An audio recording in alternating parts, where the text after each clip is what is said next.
Hey humans, how's it going? Susan Ruth here. Thanks for listening to another episode of Hey Human Podcast. On this episode, I sat down with Sevier, only instead of me asking her questions, she turned the tables and I was the guest. We did this in celebration of 1 year of Hey Human Podcast. It launched in July of 2016. And it's been an incredible experience. It's growing exponentially. It's so wonderful. I've met the coolest, most fascinating people. It's been quite a ride so far. I can't wait for the year that's coming. Ellen and I sat down at my kitchen table and she asked me questions that she came up with. And then as well, she asked me questions that people had sent in to ask me. So, it was fun. It's a little weird, also. And, but I enjoyed it. I had a good time with Ellen. We always laugh. So I hope you enjoy it and, keep spreading the word. We're growing so much. It's crazy. It's spreading like wildfire, which is wonderful. And I don't know, those of you who are in Nashville, the Contributor newspaper just did an article about national podcasts that are making national waves. Was the name of the article. It was the cover story, and I'm one of the podcasts that is in there. Or my podcast is one of the podcasts. I myself am a human, not a podcast, but you get what I'm saying. It was super cool. I was very, very excited. As usual, please go to iTunes and rate and review.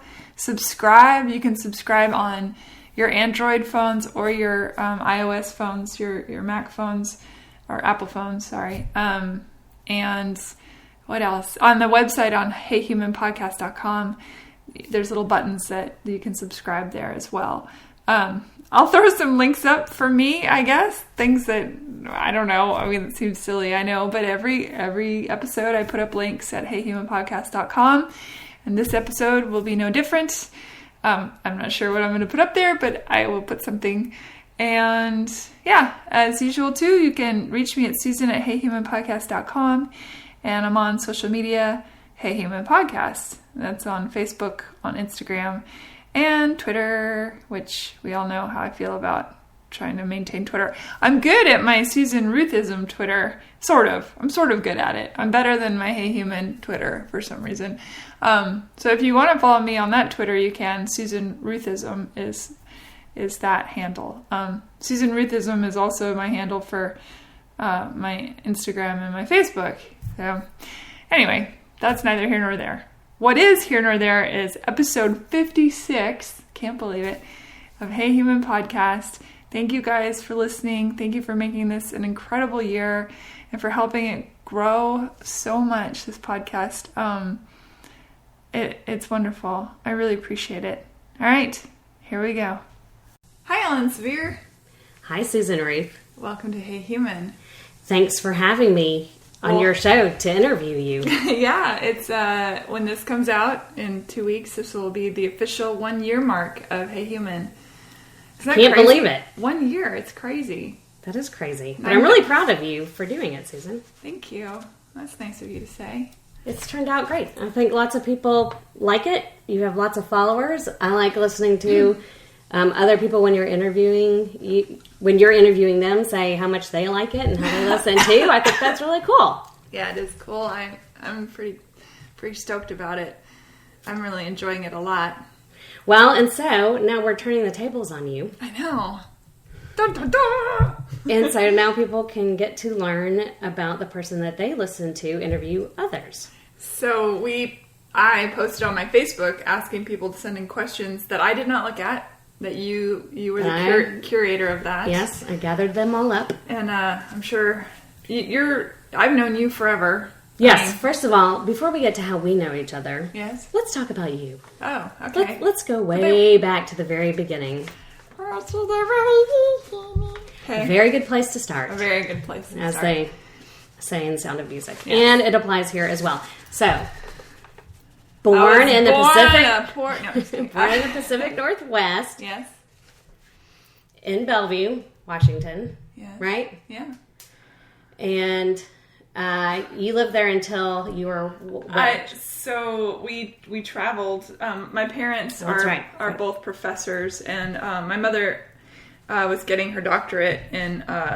She's an archaeologist, Greek historian. So she was finishing up her doctorate. So we went to Greece. And how old were you at that point? 3. Mm-hmm. And you had 2 big brothers. I still do. Mm-hmm. Yeah. They're much older than I. I have a half brother that's 13 years older than me, and then my full-blooded brother is about 6.5 years older than I. Mm-hmm. Wait, how can one be older than me and the other be older than I? I don't really know how that happens, but that's how. Well, we won't be grammar police. Oh, we won't. Okay.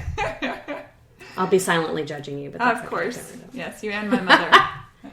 But she doesn't listen to this, so it's okay. Okay, good. She didn't have enough time. All right, well, hey, that might come in handy. Anyway, yeah, so basically I grew up, though, in the Pacific Northwest. I started school in England, in Cambridge, and then I had a full-on accent and everything. You did? It wasn't the Southern accent. I know. No, that was the easiest one to pop in my brain just now.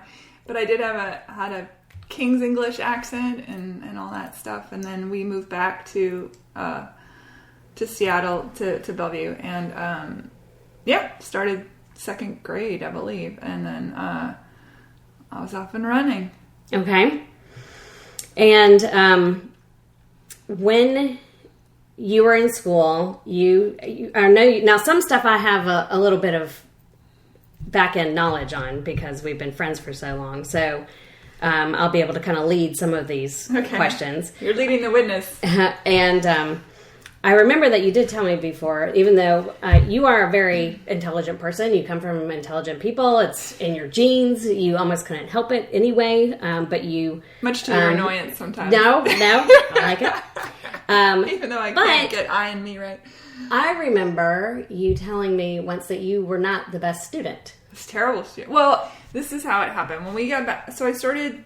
In England, I don't know if it's because of where I was in the age bracket or if they I think they start school at a younger age. I think they begin at 5 instead of 6 like they do in America.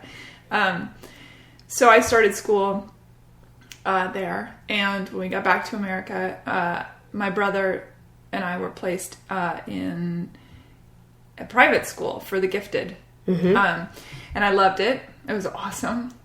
And there's actually a picture in... the yearbook from when my brother and I were in school. And again, he's 6.5 years older than I. There's a picture of me in his classroom looking over his work.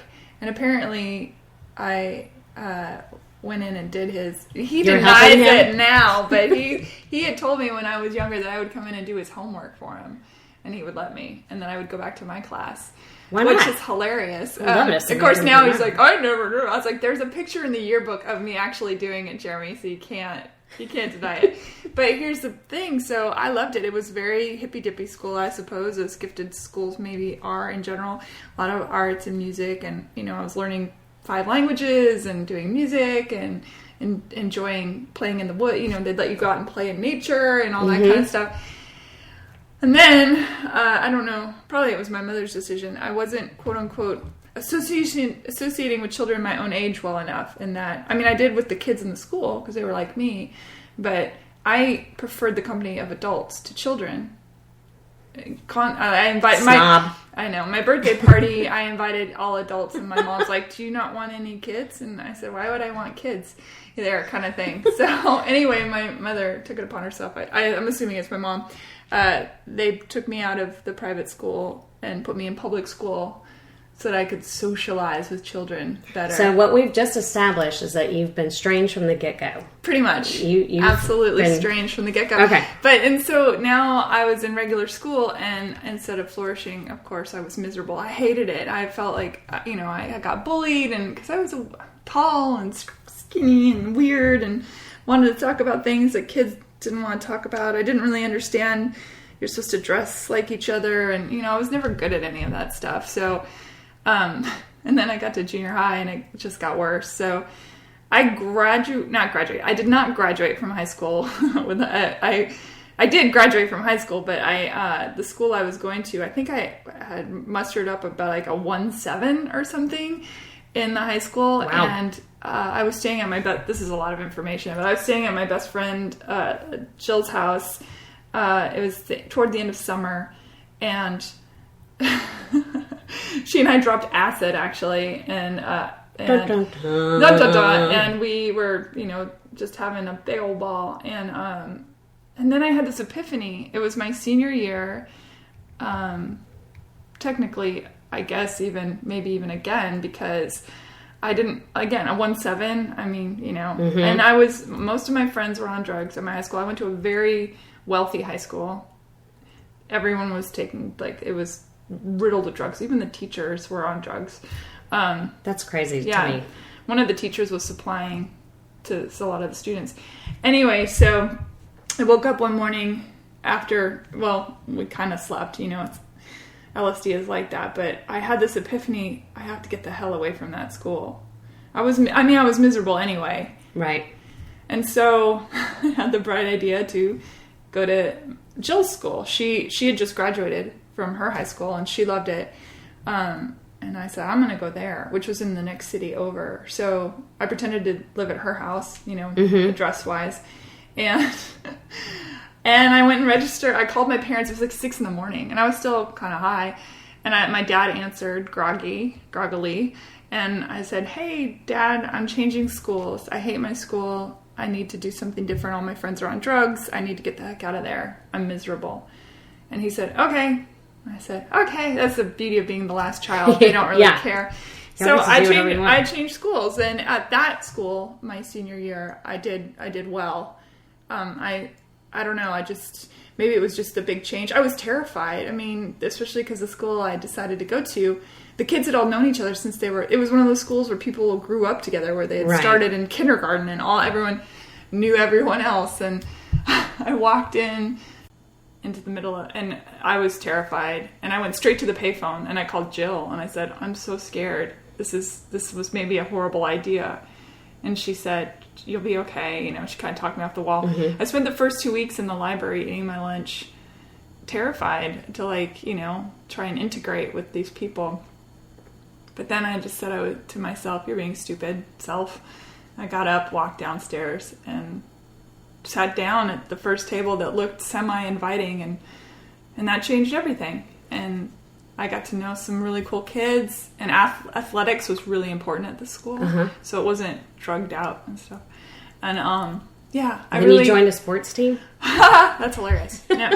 No, I did not. I was still pretty awkward in general, but yeah, I really liked that school. And then I went on to college and flourished there. So, long story short, I nearly flunked out of high school, but I did well that last go around. Okay. All right. So then you get to college and you're, more out in the world and exploring different options of what you're going to be when you grow up, right? So I suppose, yeah. So this kind of all ties in together, this question.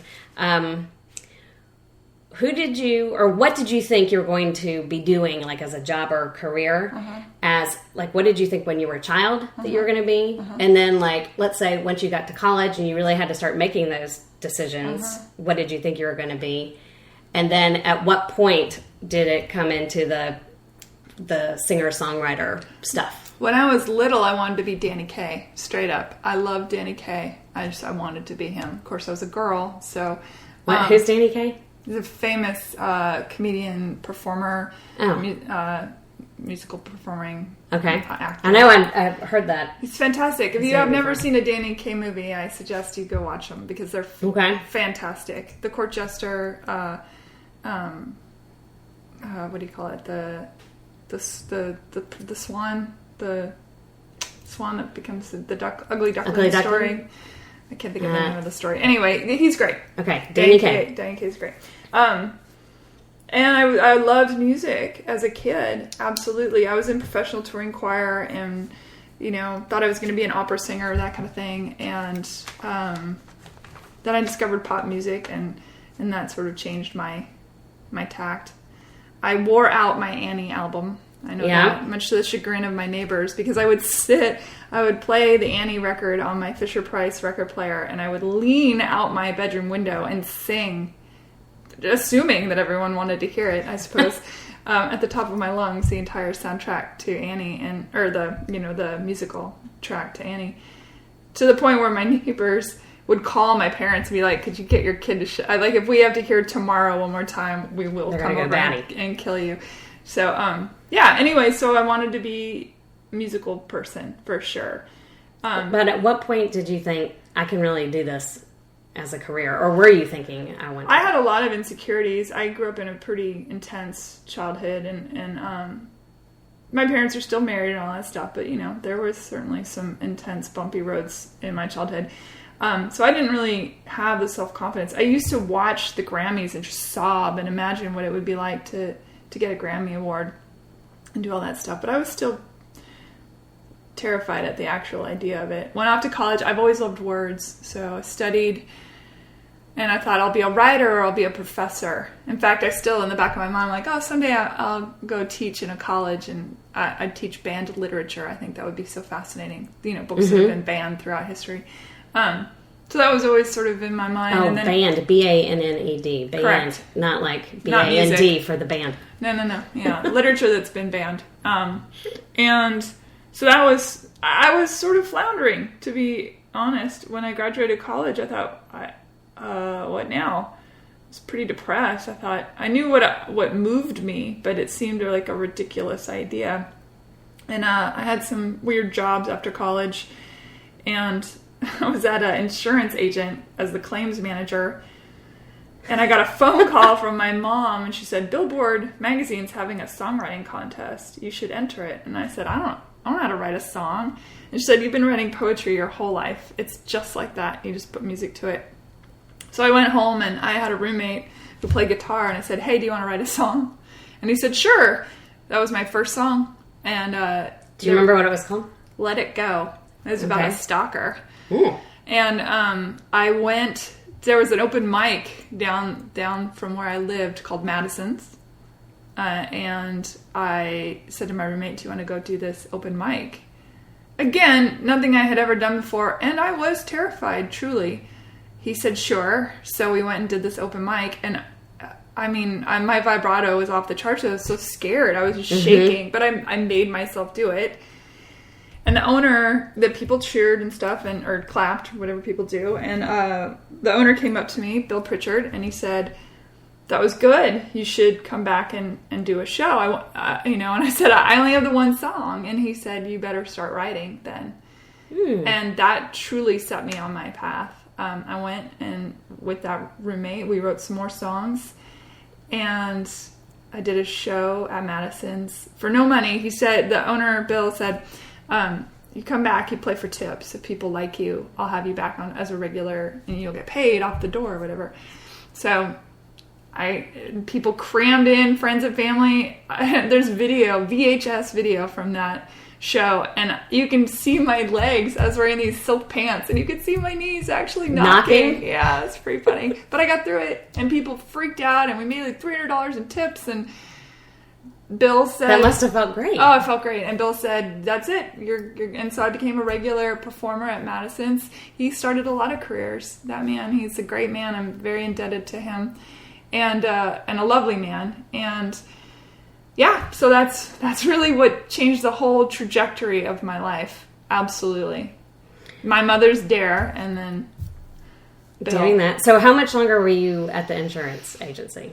After that, yeah, a couple. I left. I got offered a better job, more money, and I left and did that for another year. I think it was about 2 years that I kept working at a regular job while I was writing. While working on the songwriting stuff. Yes, and then I went to Nashville to make a record. And the rest of the history. Yeah. And that's where we met at a book club. Yes. And then we became friends. After we met, you were here for about 8 months or so. Mm-hmm. I think after I met you. I made a record with Kenny Varga, who's still here in Nashville. He still makes records and things. And that was a pop record, or not pop. No, what would folk. You call it? It was folk. straight up folk. folk. Yeah, it was definitely okay. folk. And then, but not country. You weren't like into the country music stuff yet. I listened to it. I just wasn't writing it. But folk that's a country cousins. Originally. I mean, it all kind of started from that, right? The country music. But you didn't. The point is, you didn't come here thinking I'm going to be a country star. Like a lot of people that come to Nashville are here for the country music, right? No. Mm-mm. So you were just coming here because you knew it was a music town, right? To make it. No, but Seattle had a great music scene. Yeah, but it wasn't really the kind of music that I did. And that's why you thought, hey, I went to Nashville because I knew that it was a music place, and that's where I met Jess and Josh Gadke. They were guitarists, brothers, and we started playing together as well, and then we made this record with Kenny Varga. And I'm trying to remember how we even found Kenny. I don't actually recall how. And then made the record, and then went back to Seattle and started doing the touring and the playing. Made another record with Brent DeRocher as at the helm. Now, I was always the producer, per se, meaning I always found the money and put everything together. But these guys were also, in their own way, producers, and certainly the engineers and the masterminds driving the bus, you know. Yes. I got everyone on the bus, and then... And that second album, the How to Say Goodbye album, did very well. It did very well. It won a lot of awards. I was really on the precipice. We thought something I was right happen, there, right? Yeah. And then something did happen. I mean, the third record happened, and that was an incredible experience. I made Surfacing to Breathe with you in London and New York with Peter Gabriel's band, basically Tony Levin and Jerry Marotta, and Kenny Asher was on that record. It was an incredible experience, but somebody on the project done me wrong and for lack of a better word, betrayed me and the project and everything. I made the record, but what was to happen after that didn't happen. Like you didn't get the marketing push or whatever it was that you were, all of it, just all the things that were supposed to happen with this mammoth undertaking.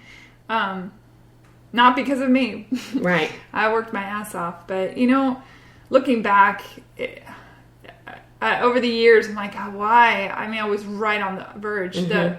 Every review from major music magazines were like, this girl's on the verge of success. Platinum records are, waiting. Right. And I don't think a lot of people in Nashville know that. Because I think a lot of people that know you now just know you as a really good songwriter. Right. And but they don't know that you had your own band. You fronted, it was you, and then you had a backup band, basically. Toured. And yes, the whole... on the stage and the tourings and things like that. Yeah. There was at one point during the summer, somewhere between the How to Say Goodbye and Surfacing to Breathe albums, where my performance video, maybe it was, it was right when we were right around the Surfacing to Breathe, because I remember they used a lot of footage from my Summer Nights at the Pier concert when I opened for the Beach Boys. Yeah. Yeah, but I was on MSN Video back then, and my videos were the most watched music videos on MSN.com of the summer of that year. Yeah. Very Which is pretty wild. But I mean, whatever. Here I am today. But thank God, actually, I think at the time I was really poised, but I still had not worked out maybe all of my internal struggles. And looking back now, when I think, why in the world did all that, I was so close, and then have it all just taken away like that. No matter, and I worked my ass off.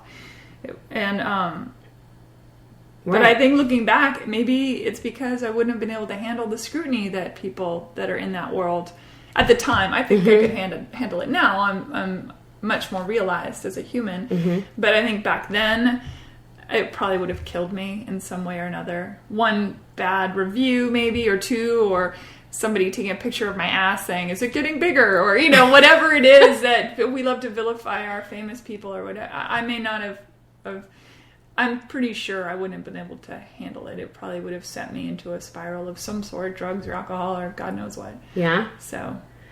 Well, okay. And then let's talk about another big event that happened when you were in Seattle. And by this time I had moved you had talked me into moving out to Seattle.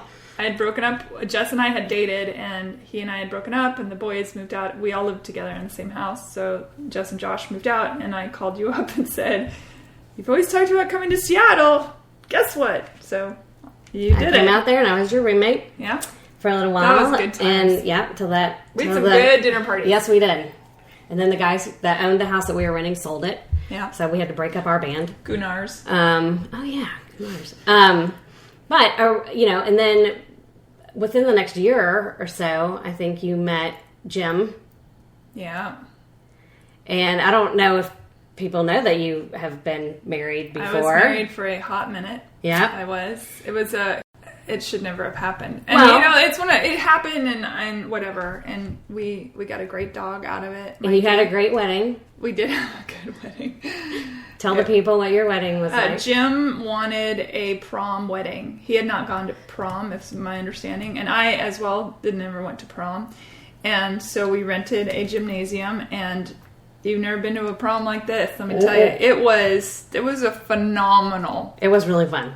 Prom wedding. Yes. I mean, down to like school bus. You were the principal. You were the vice student body president. That's right. You were student body president, and I married you. My father was the principal. The principal who gave you away. And we had it in an actual school gym. We had it in the gym. We had thousands of Christmas lights, and we had purchased the actual prom set. All the prom sets. People got their pictures taken, like on prom, and people wore prom dresses and tuxedos, like prom. Funny tuxedo, yeah. Yeah, it was, and there was a band. Yeah, and we had Indian buffet. Oh, that's right. Yeah, not the Indian buffet. And it was such a prom wedding that there was a couple friends of Jim's who actually had sex on the dance floor, much to the shock and dismay of several people. I only heard about it later. Okay, I missed that one. Yeah. And I'm glad. Yeah, me too. Oh, boy. Yeah. So, it got off to a good start. Yeah, I guess. I don't know. In retrospect, again, everything is 20/20 in hindsight. But right about a month before the wedding, I freaked out. And I was like, this is wrong. Something is not right. Something's not right. I went to my parents. I went to my friends. I went to Jim. And everyone said the same thing. You're just nervous. Mm-hmm. But now I know, oh no, that was my intuition screaming at the top of its lungs. And I just didn't listen. I've gotten much better at listening to intuition. So that's maybe... I don't really, I never checked the divorcee checkbox or anything like that. I mean, I was married for such a short time. I forget sometimes. I do too. I always was just single. Yeah, it's weird to think about. I get mad sometimes still, which is funny. I should have let it go by now. It was a long time ago, but that marriage, that long, in that marriage, that got you back to Nashville. That's true. So it had its gifts. I came back to Nashville. I have a lot of starting overs in my life. I have to say, it's weird. But I don't know what it is about Nashville. It keeps bouncing me back because I've tried to leave a couple times, and I keep coming back. It's like a Stephen King novel. Let's hope it has a good ending. They always come back. Yes. Yeah, you probably just shocked the crap out of lots of people for two reasons. One, the fact that I nearly flunked out of high school, and that I was married. Well, let's see what else we can come up with. Oh my god, this is like... I have not killed anyone. Well, so one of the questions out here was about marriage, and do you think you would get married again? Do you want to get married again? Would you be satisfied if you never got married again? I mean, yes to all that stuff. I think I'd be fine if I didn't ever get married again. I'm not driven by the idea of I must get married. It doesn't really occur to me. I don't think about it, in other words. Some days I wake up and I think marriage is an antiquated concept. You know, and then some days I wake up and I think, okay, well, I guess it makes sense, especially if you're having children and things like that. And even now, I don't think you have to be married to have children. I do believe everyone certainly has the right and deserves the right to get married if they want to. But I sometimes think, I wonder if people are even meant to be monogamous. It's just, I go through all these scenarios all the time in my brain. And I think it would have to be a pretty, like anyone, if you're going to get married, marry somebody that's really well suited for you. Nobody's perfect. I do not believe that you are half a person and someone else is half a person and that you complete each other. Personally, that does not work for me. I want to be as much of 100% of a person as I can be, and hopefully find somebody that would also be 100% of a person as much as they can be. Do you think that if you do get married again, that you will marry somebody who is like in your same industry? Like from what you've seen, well, how do those marriages work out? People I very rarely have dated within my industry. Generally, they're civilians. Generally, they're imports. I always joke because they usually aren't from around here or from wherever I'm living. I think that's my own healthy loner way of making sure there's always some space. Mm-hmm. I'm not 100% on anything. If somebody is wonderful and in this industry, great. I mean, now I'm in 3 industries, so which one? Right, that's true. Really, I'm in 4 industries. So there's that. But I do think if it's somebody that isn't in a creative field, mm-hmm. it would certainly have to be somebody who understands or is creative in their own right, and whatever that means. There's a fire that burns in a creative that, for people who truly are not at all creative, I don't think they'll ever understand that fire, and might even be quite jealous of it. Have you had any experiences with boyfriends where they just didn't get it? Yes, almost exclusively. You don't have to name names or anything. They say they get it, they want to get it, they're intrigued by the flame. You know, the people that burn in the flame are also intrigued by the flame. They're intrigued by people that burn even hotter, right? Mm-hmm. Jealousy has been a major issue because I hang out with and work with some very handsome folks, you know. Mm-hmm. Time, people want all your time, or there's a lot of dependency issues. But again, I think it's just human beings have these issues, and perhaps it doesn't even matter what field they're in. These are human ego issues. Yeah. So I can't really speak in my own experience, and I dated some doozies coming up through the ranks because I was trying to, I think, in retrospect, deal with some family issues. Mm-hmm. And if you can't deal with the actual person that you have the issue with in your family, the next best thing is to choose a lover who perhaps embodies that. Right. That's issue. Because that's what they say. You gravitate toward. I think that's true. Those kind of people and try to work out those issues. And you try and heal. I've done a lot of healing in my years. I've done a lot of therapy in my years. And so I think at this point, any relationship I come into, I would hope that it would be that they just keep getting more and more healthy. You know? Right. So listen up, guys. Susan is single. That's the point. That's not the moral of the story. Speaking of love and things like that, speaking of funny things, yes. I don't know if people out there know about your love of Ryan's.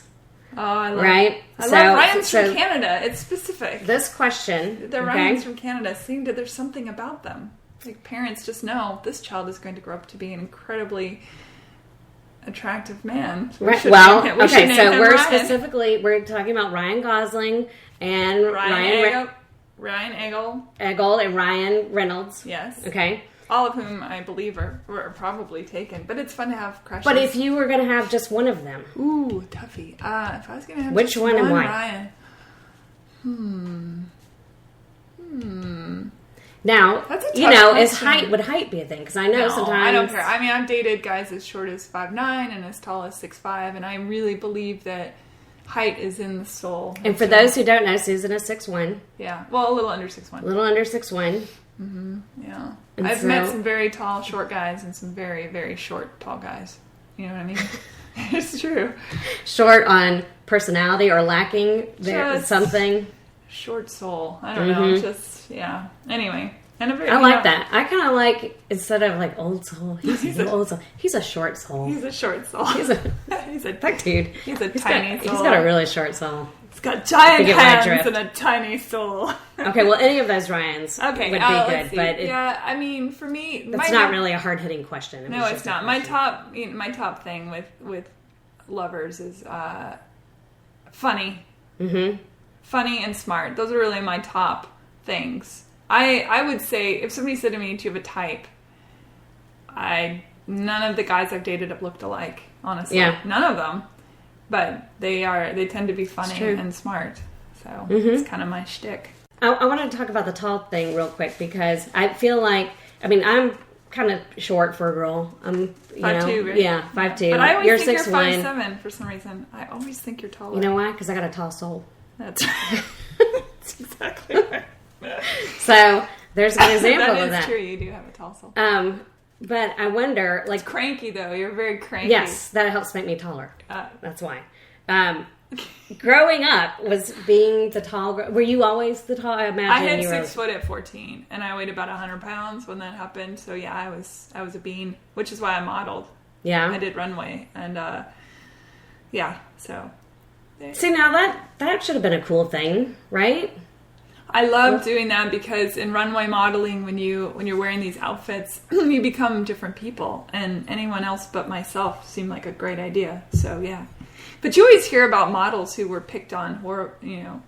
I feel like every model has that story. Yes, yeah, because we're tall and gangly, and I don't know. It's funny. I thought I was so ugly back then. Oh my god, I really did. I thought I was so ugly, and I came across a pile when I moved into. I bought this house 2 years ago, and when I was moving, I dug open a box that I hadn't opened in years, and it was pictures from high school and junior high and such. But there was a particular photograph from high school, and I looked at that girl, who is me, and I was stunned because I thought, not that bad. Not that bad. In fact, even kind of cute. Yeah.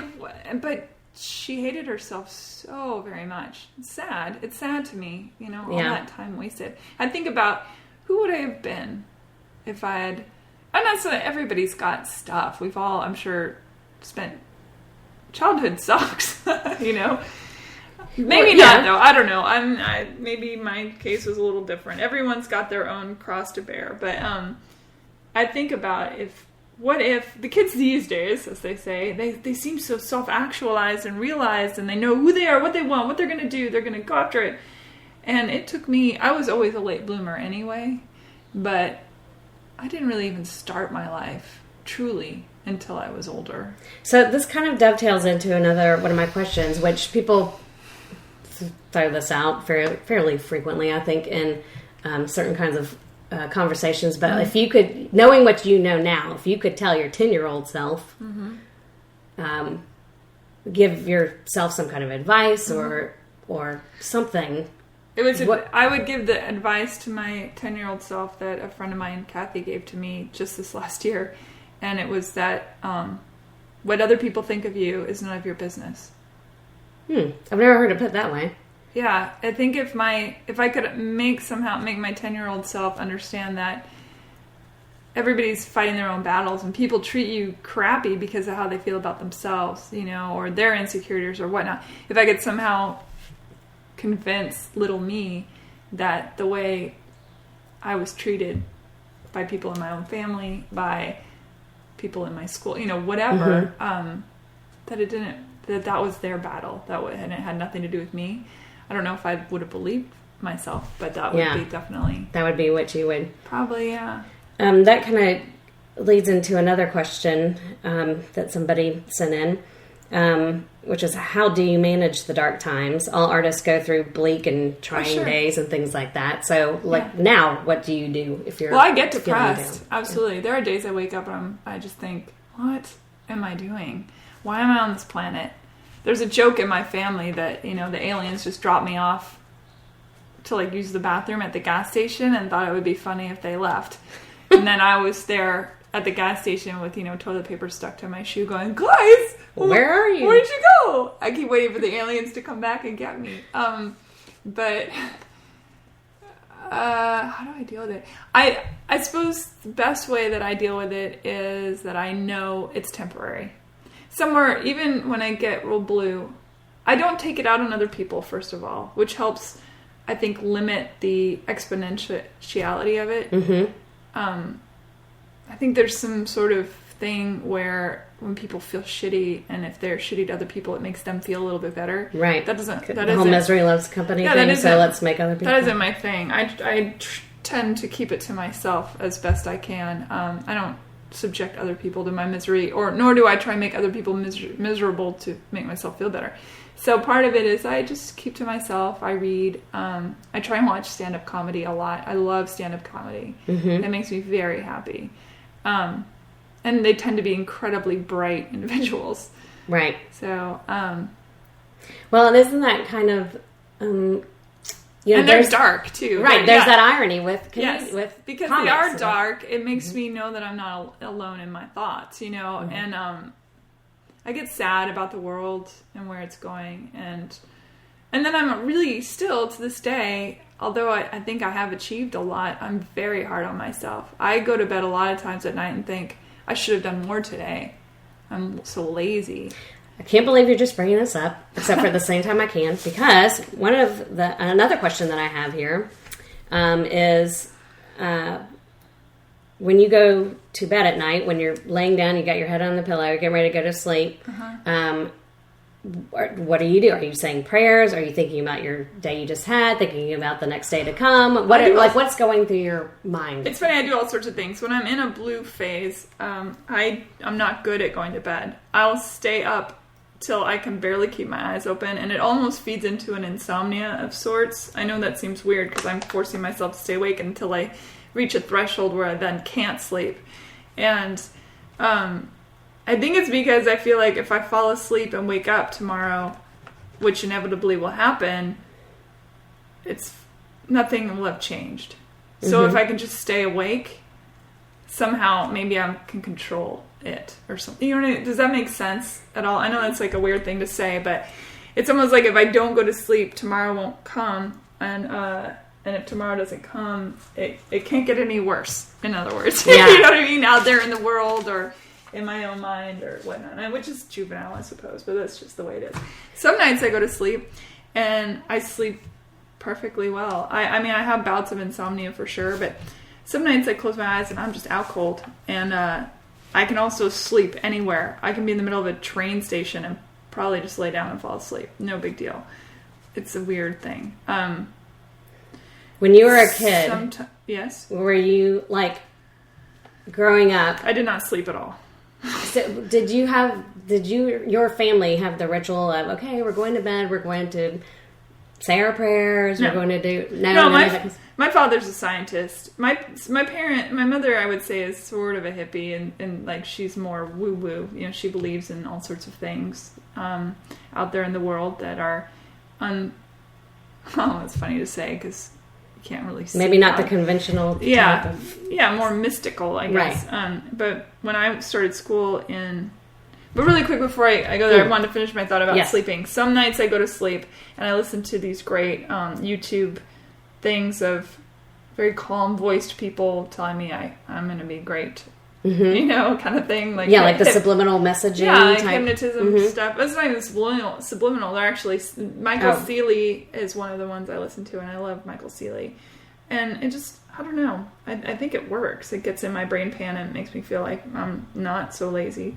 And sometimes I just go to sleep. But like everybody else, sometimes I lay awake thinking about things. But it's not really what I do. Even when I have insomnia, I can't put a finger on anything. I'm not like worrying about bills or relationships or anything like that. I just am not sleeping. But okay, so now back to religion-y prayers things. So in England at my school, Girton Glebe, they, prayed... What was it called? Girton Glebe. Oh, Girton Glebe. Girton Got Glebe it. Okay. In Cambridge. And I go to school and you pray to the Queen for her safe being, and you pray to Jesus. So I came home from school. Wait, you pray to the Queen or you're praying for the Queen? Basically the same thing. Okay. From my little 5-year-old memory. Came home and I said to my parents, who's this Jesus guy? And my parents, being my parents, sat me down and they said, well, okay, here's the world's major religions. Here's the world's minor religions. This is the pantheon. My mother knowing mythology. Here's all the mythologies. Mm-hmm. And she was pretty well versed in a lot of this, as is my father. I mean, back when they grew up, they had to know all these things. So I learned about Mesopotamian gods, the whole 9 yards. And good on them they said to me, Susan, this is the ball of wax, but we can't tell you who you are or what to believe. That's up to you to decide, and we'll support you in whatever it is you want. So I got to do everything. I went to temple on Fridays. I went to church. My mom's Episcopalian. Went to church on Sundays. I went to my friends' churches. I went to the Catholic churches because I love, especially the ones where the Mass was in Latin, which you being Catholic were probably like, oh my God, no. But I loved it. Baptist stuff. I went to a couple friends' black churches, where the music was just sensational. So I get to do it all. And the one thing I learned as I went was, and I would say it was even coming to it from my father's background of atheism, just because science ruled our house. It was all about science. You always learned how things were made or done or why things were the way they were. Generally had a scientific element. It wasn't like my father was trying to make me an atheist. I think it's just science was his God. And now that he's older, I'd say he's definitely agnostic. But at the time, I would say he was more atheist. But anyway, they never said you have to believe what we believe. So gradually, as I learned all these different philosophies and religions, and my mother, I would say for her, literature was a religion. So, I was reading all sorts of interesting stories along the way. And at my dinner table growing up, the TV wasn't on. Nobody was looking at a phone. We were discussing stuff, the world and the universe. What were your brothers doing, religion? Well, my eldest brother wasn't around. He left. We're a lot different in ages, and he left when he was 15 to go live with my grandparents because they were wealthy and spoiled him, and he liked that better than my parents who had rules. But my brother was Jeremy, the middle child. We were very active in the conversation. A lot of wit, a lot of pun, a lot of sleight of intellectual hand, things like that. It was fun. It's also tumultuous. I mean, it was not always rosy at that house. My father worked a lot, so understandably, and he traveled a lot for his work, the science stuff. But anyway, to answer your question, I grew up in this sort of hodgepodge, and I came on my own volition to believe that all things are very much connected. I have a deep spiritual belief in something bigger than myself. You can call it whatever you want. To me, it's where all things originate. And it doesn't exclude science. It doesn't exclude the Big Bang. It doesn't exclude evolution. To me, it's all connected, everything. So. Very good. Okay. Are people still listening, you think? Or do you think they're like, this is weird as shit? Only one way to find out. Yeah, Put like, it out there. I really have to go to the bathroom. I'll be back. And then they just don't turn it back on again. Anyway. Okay, let's talk about some art stuff. Let's talk about sex, baby. Let's talk about you. Okay, art stuff, yeah. Art stuff. Okay, so when you moved to Nashville, the first time, no, the second time. That's when I started with painting. the marriage. Yes, that's when you started painting. 2007 I started painting. What brought that on? And then... 2006. Sorry, I started painting in 2006. I get dates wrong a lot. 2006. 2006. I woke up one morning and I thought, I wonder if I could paint. I know nothing about art. In my gene pool, my mother is a very talented artist. She can draw like nobody's business. She's good at copying stuff. Like if she looks at this thing over here, she can draw it out over here. And she's edited and illustrated a lot of books for her, stuff that she does. Her, the Greek historical ancient world stuff. My great a handful back, Carl Gutierrez. He's a famous painter. He has a museum in Memphis, which I still have to go to. I haven't been there yet. He is considered one of the fathers of the symbolist movement. It's pretty exciting. I cannot paint anything like him. However, but I did wake up one morning in 2006 and I thought, I wonder if I could paint. So I went to the art store, and I bought canvas and some paint. And I called up my friend David Gadara, who's an exceptional painter in town. And I said, hey, can I come over and paint with you? I have all the supplies and everything. I want to see if I can paint. And he said, sure, come on over. So I went over and we drank some vodka and cranberry juice and I started painting. He was painting on the floor over there. I was painting on the floor over here. And I just went for it without thinking so much. And he came over a little later and looked at it. He said, "Yep, you're a painter." And that begun. People started buying my paintings, and I started painting more, and pretty crazy. I fell into it, really. Vividgallery.org, for those of you listening. Yes, I also paint. Vividgallery.org. If you go to vividgallery.com, it's a porn site. So don't go there. Well, or do if or you do. want. It's fine. But and then go. And then once you're all worked up. And you're in your refractory period. Yeah. Go to Vividgallery.org. O-R-G, yes. I don't know why that suddenly sounds sexual, too. It does. Orgy. Orgy. Don't put a Y on the end of that. Org sounds way more sexual than calm, so it is interesting that... Because it's just missing the Y. Yeah. At the end. So, how would you describe your paintings? Abstract. Okay. Somebody once told me that I was an abstract realist, which made me laugh. But so because people do show up in my paintings a lot, yeah. But they're not people with faces. Right. They're abstract people. They're more. I joke that these are the people that must follow me around all the time, and I'm just bringing them to life. Yeah. They're probably all around us. Maybe it's some dimension I'm painting that I'm somehow tapping into. I'll go with that. And building on that, there's a question here. Are these your questions now? Some of them are. Some of them are people right, that cool. Have come through. And this person says, as an abstract painter myself, I always like to know where your vision comes from for your paintings. So I do not ever have a plan. I know that's hard. So you're there. You've got your blank canvas. You've got your paints, and I just and you have no freaking clue what's about to come off of that brush. Now, when I get commissions, people say, "Oh, I like that painting yours or that painting of yours," and so I have that in the back of my mind when I paint. But there's zero rhyme or reason. I just start painting. And things start to appear to me, and I try to bring them out as I see them. So there is never a plan. Okay, now let's compare this is bringing in another question with music, your other art form. Where do you look for inspiration when writing music?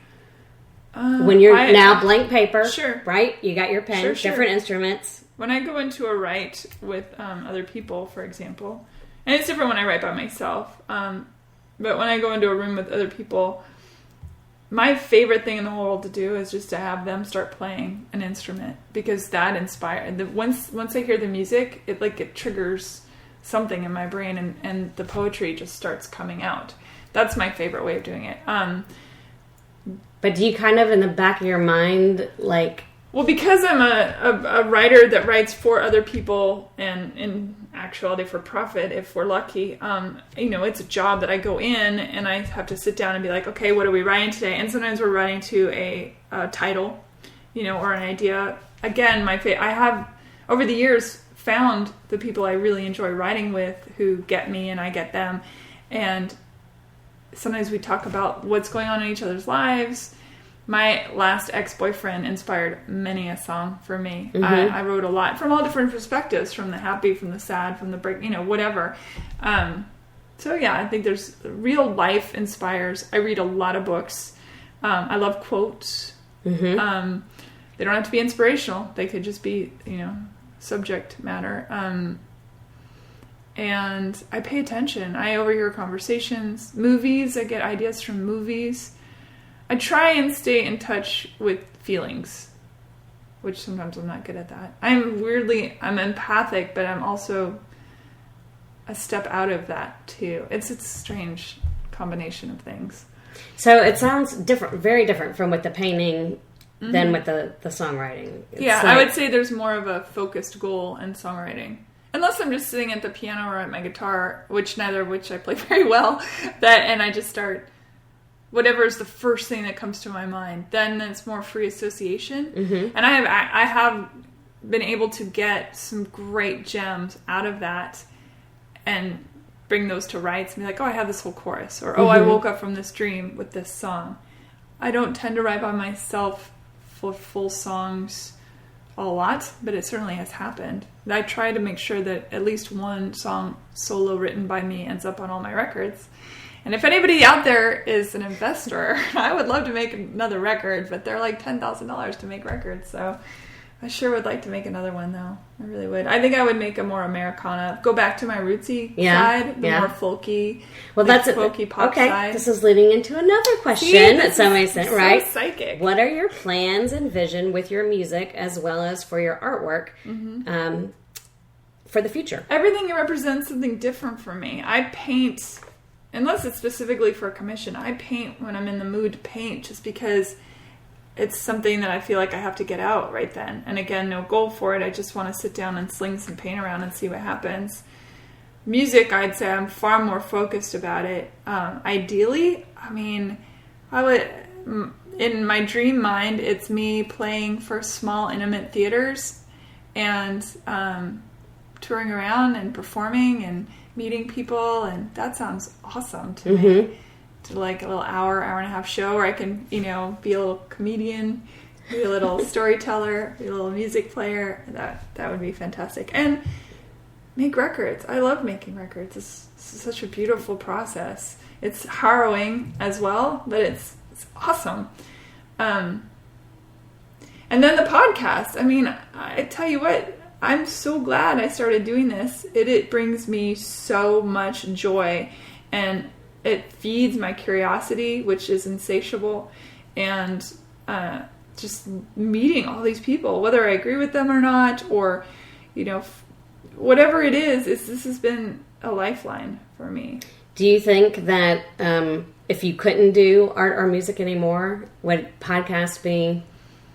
I used to say that if I couldn't do music or period, that it would probably kill me. And I will always be writing songs in my head or, whatever.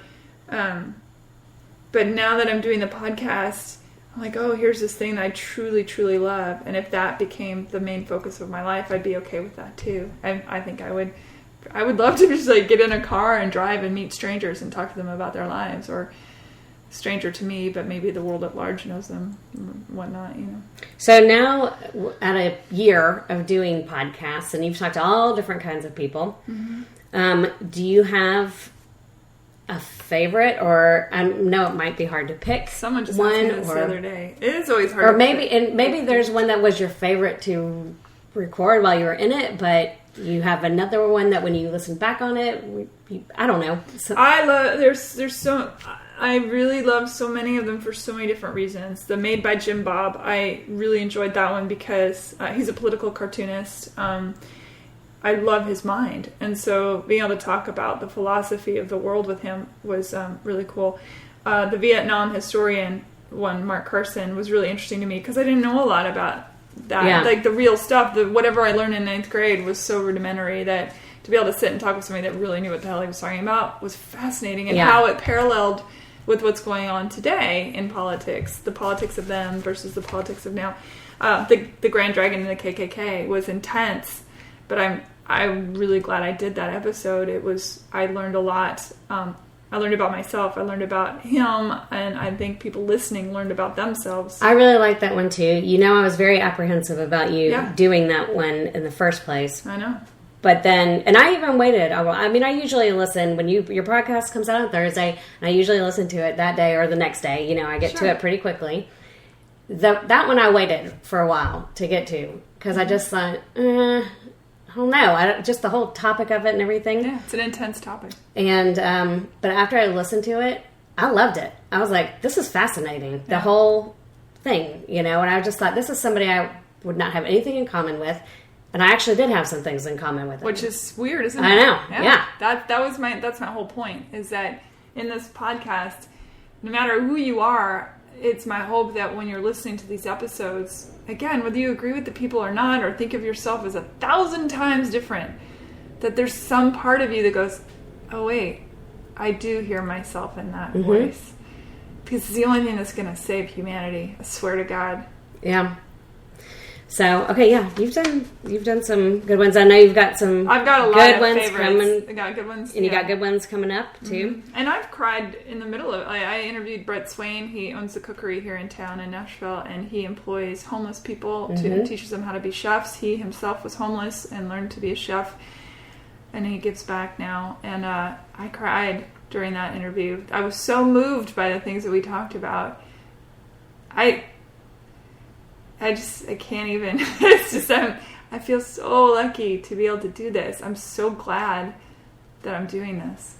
And I'm so glad people are listening. Yes. Well, it's fun. It's wonderful. It's kind of cool. It's almost like meeting people without having to actually meet them, because you're meeting them for us. And then we get to, it's true, because I feel like I know people, especially like certain podcasts that I listen to, or interviewers, or people that I listen to on a regular basis, and I feel like I know them. It's like, I don't know them. I just know them from the podcast a little bit, but I feel like I do. I feel like I have a connection. Each person that you interview and I listen to it, I'm like, oh, okay, well, I've got one degree. I've got my friend Susan who knows that person, and so I know what, Yeah. She's like, so I feel like I'm meeting all these people vicariously through you, and that's fine. It is interesting. The KKK guy, Richard, was fascinating too, because, I was nervous. I went to his house.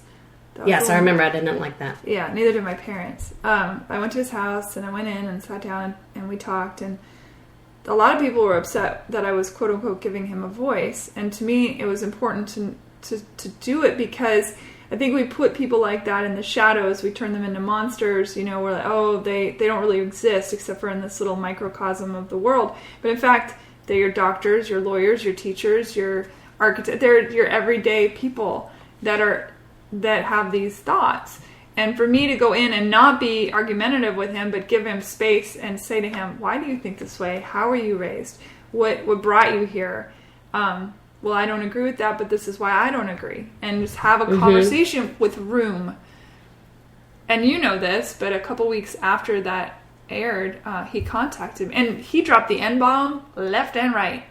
But I maintained saying African-American, African-American, African-American. And by the end of that conversation, he had said African-American, which I thought was very interesting. I didn't say to him. He started coming. You made some good points. And he was listening. And because I wasn't being a dick about it, and it gave space so that he could really think about stuff. And I could think about we gave each other space, which in the world at large, people aren't seemingly willing to give each other the space to hear what the person who doesn't agree with them thinks. And then all hell breaks loose. But a couple weeks after that episode, he emailed me, and it was a list of African-American inventors, and he said, do you see, I'm sure I've talked about this on other episodes, but to me it was so moving. He said, do you see all these people on this list? Did they really invent all this stuff? And I researched it and got back to him, and I said, yeah, 4 of these people reinvented the wheel in that they made something that already existed better. And everybody else on this list invented the things that they said they invented. This is why, this is who they were, blah, blah, blah. And he wrote back, that's so cool. And that was that. And that's when you became the racist whisperer. Yeah, exactly. But how wonderful.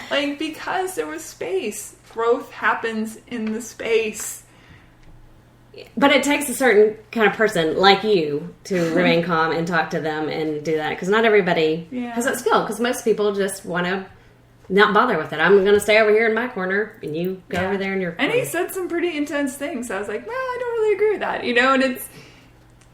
when you are confident in your convictions, and yet you're also somebody who's curious and willing to grow, you don't have to argue your point. You can just be like, I don't think of it that way, I think of it this way. And you allow room for the other person to be like, I don't think of it that way, I think of it this way. Why fighting, screaming at each other? It's moot. It brings on no change and no growth, and it's boring. Yeah. I think it's boring. Yeah. It sells a lot of TV, I suppose. Yeah, I'm getting real tired of all the rhetoric, and all the fighting for this and fighting for that. It's like, don't call us. We're not actually fighting each other. But anyway, that's another podcast. Let's change. Here's a really fun question that was sent in. Yeah. Then I already know the answer to this, and just the way that you've already answered some questions today. The answer is orange. My favorite color. Okay. That was not it. Okay. Here it is. If you woke up at night to find a large, glowing, maybe orange, whirring, disc-shaped spacecraft in your yard and a tall, thin, reptilian-ass creature standing at the open entryway with arm outstretched, assuming it was an arm, they might not call it that, monitoring for you to board, would you? Motioning for me to board? Yes, I'm sorry. Motioning for you to board, would you? The monitor. The catch is the two of you cannot communicate, so you have nothing to help you make the decision to board or stay put. It's interesting that it's reptilian, which, there's a lot of... The reptilian has got the negative connotation, although I grew up loving snakes. So maybe this person really likes you never things know. like that. It's a great question. I actually asked this question on dates in its own way, that only the communication thing isn't usually a part of it, but just if aliens showed up and said, you want to come along? You'll be safe. Would I do it? And always the answer is yes. But this is the catch, remember, you cannot communicate. Right. So you don't know. At least not verbally. Well, the catch is the two of you cannot communicate, so you have nothing to help you make the decision to board or stay put. So there's this alien there that's motioning to you. Sure, their arm outstretched. I would like to think that in that moment, my intuition would definitely kick in, and empathically I would know. Now, whoever's asking this question doesn't know that these sort of things happen to me all the time. Yeah, I know. That's why I feel pretty confident. I don't know what you would say. I think, again, I would listen to my intuition, and I would follow that. In lieu of intuition, I'm guessing my curiosity would get the best of me, and I'd get on the boat. Hell yeah, you would. You're getting on there. I'd get on there, yeah. You're going. I'd be like, finally, you're back. I have toilet paper. Right. You dropped me off. Right. Okay. I don't like to think of myself as reptilian. I don't know why that has a negative... I love reptiles. I'm a big fan of all reptiles. Well, this person said tall and thin also. That's You're true. Tall and thin. That's a good point. So maybe, it's true. Maybe you were dropped off. Maybe. I don't feel very reptilian, but anyway, go on. Okay. Yes. Next question. Mm-hmm. Do you believe in miracles? And if so, how would you define them in your life? I absolutely believe in miracles. I've experienced them personally. Now, do you believe in them, miracles as in this is a divine intervention? Like a from God, in the traditional sense of miracles, not... Well, I've already spoken to the fact that for me, the bigger picture is not like the dude, it's not like the dude on a chair going, you've been good, I like you. Yeah. You've been a dick, you're going to hell. I'm not into that guy, really. For me, it's this sort of, not sort of, it actually is for me, an all things, with a capital A, and all things, and all beings, and I don't think it doles out punishment the way religion likes to think of it. But that's my own personal opinion, and I'm not saying that people that believe otherwise that they're wrong or right. Right. I won't know until I die. Okay. So and even then I might not. But to answer the question, what was the question? Do you believe in miracles? Yeah, okay, and if miracles, so, how would you define them in your life? I do believe in miracles. I have experienced them myself. I have been saved from some pretty intense situations, inexplicably so. I've been rescued in the middle of nowhere when death was imminent. What do you mean? I floated out to sea in the Gulf of Mexico. Oh, yeah, and that fishing boat just appeared out of nowhere. And I mean, I'm sure it was maybe happening by, but we would have died for sure. There were sharks, and there was a dolphin protecting us from the sharks. It was a crazy thing. But in other instances, when Jill and I walking, we were in Hawaii. I can't remember why I did our car breakdown. Something had happened, and we were walking and walking and walking and walking and walking, and there was no one in sight, nothing in sight. And this man pulled up in a van, the door opened, and he said, "My name is Cowman Amuha." And he gave us his card, and he helped us, and wait, are you making that name up? Or nope. That's literally what he said? Literally his name. My name is Cowman Amuha. Gave us his card, helped us, whatever. And then it's funny because the next day we couldn't find his card anywhere. And I actually asked her a couple of years later, I said, "Do you remember Cowman Amuha?" She's like, "Yes." I said, "Did he really exist?" She's like, "I have no idea." We both mass hallucinated this person out of thin air. It was bizarre. Anyway, so there was Cowman Amuha, if you're out there in Hawaii somewhere.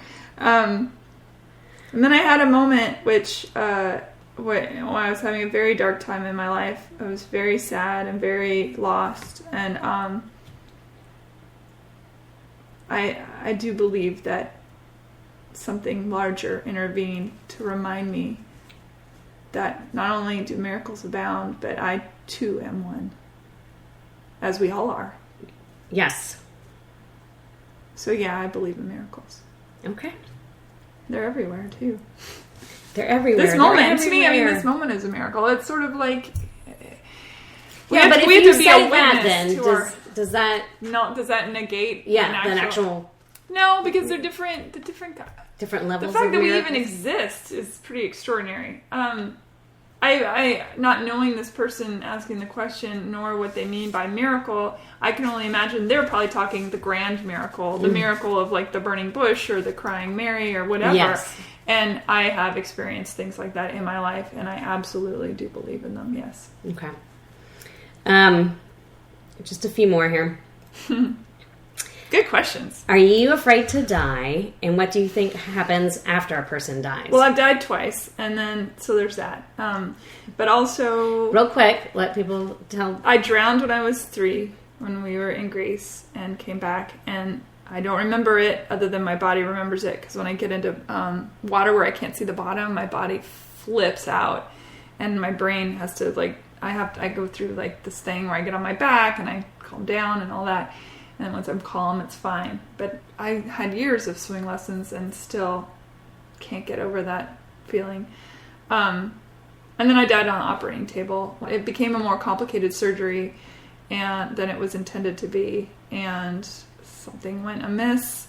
And I heard the flatline. And then I was standing next to the nurse. There was 2 nurses and the doctor. I was standing next to the one nurse and I could see my body. Plain as day. Out-of-body experience. Yeah. But I mean, I wasn't upset. I wasn't mad. I wasn't, oh crap, I didn't see the light. Nothing. It was all very calm. They were freaking out.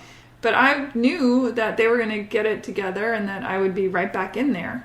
So I was completely calm. And they did, in fact, do what they needed to do. The last thing I remembered was being back in my body, looking at the doctor, them kind of smacking me around a bit. And he says, we lost you there for a minute. And then I was out again. From the anesthesia, presumably. So that was interesting. Am I afraid to die? No, I'm not, because I don't believe anybody dies. I'm a firm believer in reincarnation because of the experiences I've had. Myself and just conversations and just other experiences. And then I think I would be annoyed because I have things to do. But then sometimes I feel... Wait, when you were dead, you would be annoyed? Yeah. I'd be like, damn it. You're saying, like, if you died right now, that'd be really annoying. It'd be annoying. Because you have things to do. You're into the podcast. You're doing the songwriting. I got stuff to do. Yeah, yes. But then again, some days I think, oh, sweet relief. Mm-hmm. You know, I'm tired. What a nice nap that would be. Yeah. You know, I have all sorts of thoughts around it, for sure. It's funny because in medical questionnaires, they always say, have you ever contemplated... They always say, have you ever... I had a dermatology appointment the other day, and one of the questions, have you ever contemplated suicide? And I had to chuckle. It's on all the questionnaires. And I laughed to myself because I thought, who hasn't? You know, in varying degrees. But of course, I always check no because I don't want to be carted off somewhere. But I just think it's a funny thing to ask people. Like, oh, are you alive? You've probably thought about it at some point in your life, you know? When a boyfriend, you're like just, in your 20s and a stupid boyfriend. Not even that, just the idea of like, this is exhausting. I'm very in touch with my shadow side though, so maybe that's helpful. But to answer the question, I'm not afraid to die. I'm not trying to grease the wheels either, you know? And when you die, I will haunt you. If I'm still good. Yeah, that was going to be my question. I told my dad that because he doesn't believe in reincarnation. You know, it's funny. We have these really intense, deep conversations. I love it. And the older we both get, the more open he's getting, which is pretty hilarious. So I said to him, you know, when you pass away, please, I give you permission. Come back and visit me. Yes, because I don't want the conversations to stop. So, and just think of all the new cool stuff. Oh my gosh, it'd be so cool. We used to just harass my father when we were in college. My roommates and I would call him on speakerphone and ask him just the most ridiculous questions, like, why can't people and goats have babies? You know, why does my poop float sometimes but not other times? Why is it, you know, like, he so patient. He would answer all of our questions. It's pretty funny. Poor dad. Okay. I think this might be one of the last ones. What do you use as your yardstick for personal growth? It's about 3 feet long. No, I'm kidding. My yardstick for personal growth. How I'm feeling. How I deal with the situation versus how I think I may have dealt with it years prior or months prior. I do believe I'm ever evolving. I think being curious is helpful for that. And being in a moment is also helpful, even if it sucks.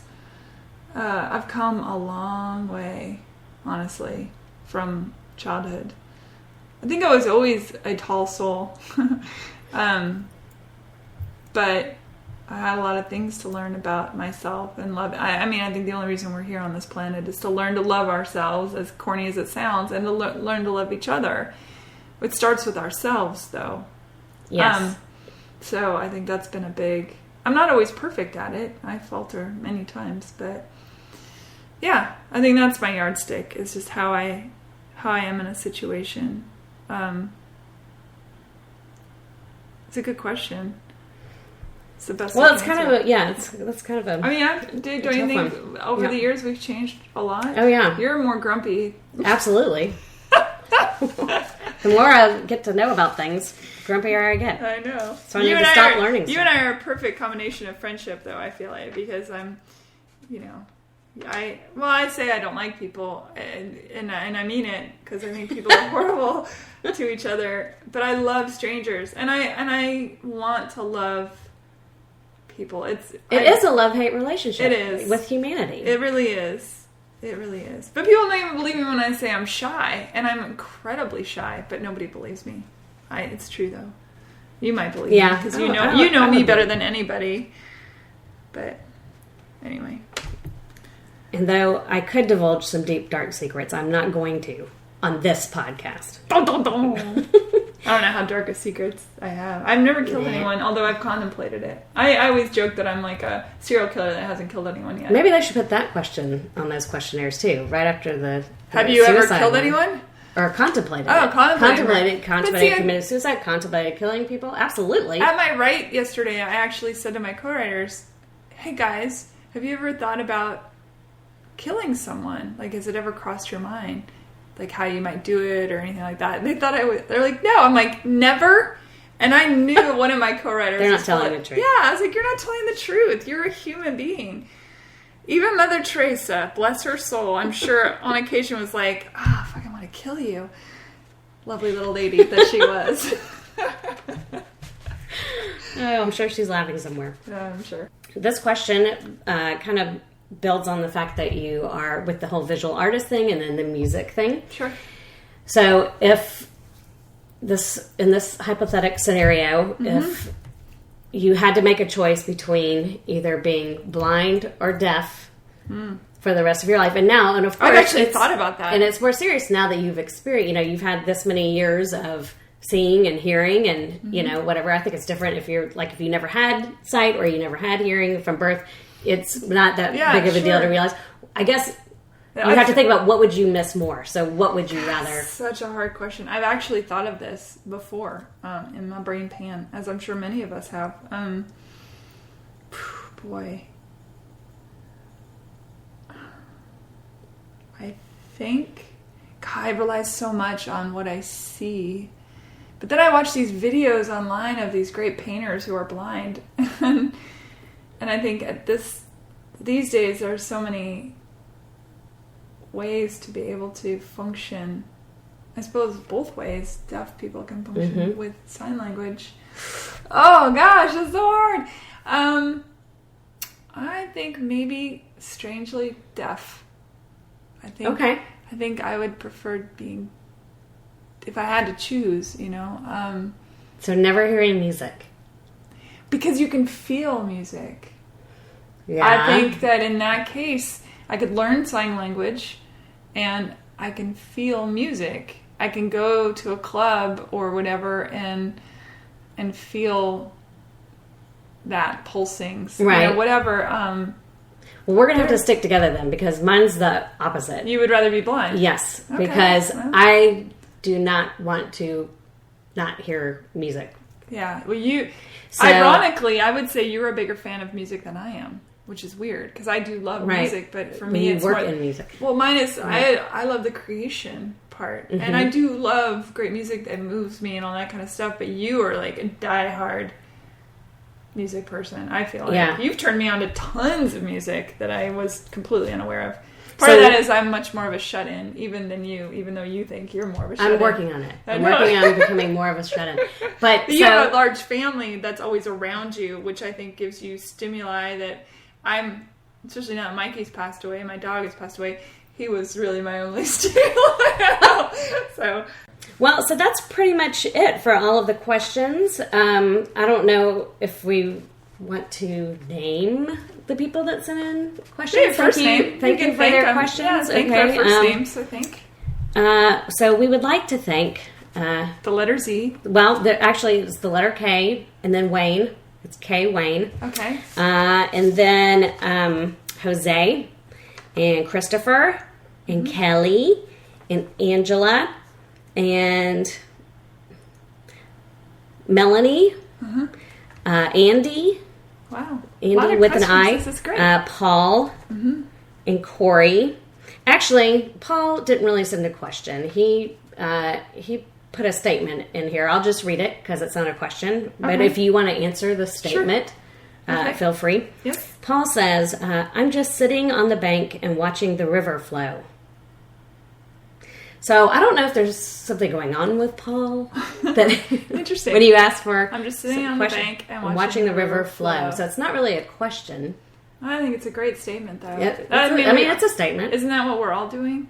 We're sitting on the bank watching the river flow. Well, in our own way. I guess metaphorically, yeah. Gave us something to think about right there, didn't it? It did. I think everybody out there in the world went, All right, so that's what I got. Thank you, Ellen. Congratulations on a year's worth of podcasts. We're looking forward to many more years to come. Yeah, I'm excited. Thank you, everyone. Thanks, everyone, for writing in questions. Thanks, Ellen, for asking the questions. Sure. You took it pretty easy on me. I did. I was ready for some stuff. If there's another time that we want to do this and get into other things, I think that might be something that we could do. I just wasn't sure how far we wanted to go. Yeah. All right. Well, now everyone's like, what happened? I did not murder anyone. Everybody, thank you for listening. What can I say? I am having a blast, and I really, really appreciate it. Thank you for a great year.